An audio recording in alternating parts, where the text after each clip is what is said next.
And we're back in Dallas. We wrap up today's coverage, day one of SEC Media Days. Vanderbilt, the last of the teams to come through this afternoon.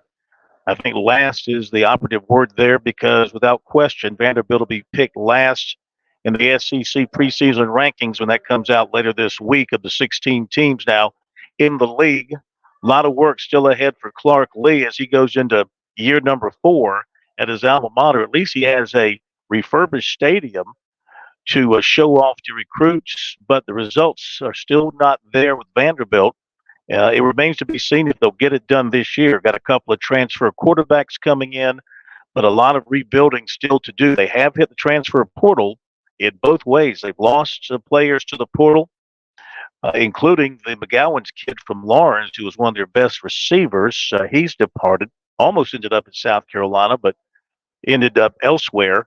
So Clark Lee in his fourth year, coming off a 2-10, he's 9-27 in his time in Nashville. The last time the Commodores went to a bowl game was 2018. So it's been a lengthy dry spell as far as the postseason is concerned. They had 15 starters returning, 7 on offense, 8 on defense. Mentioned the transfers. They added 2 transfer quarterbacks, including a guy with a nice record, nice numbers from Mexico State. In fact, his coach, his offensive coordinator, is coming with him from New Mexico State to Vanderbilt to be the new offensive coordinator for the Commodores. Another change that Lee is making, he's made himself the defensive coordinator. That was a job he held at Notre Dame before he became the head coach at Vanderbilt. One of the strengths could be up front of the offensive line, where basically the Commodores have 5 offensive linemen returning as starters. So they still struggled tremendously on offense. 23 points per game.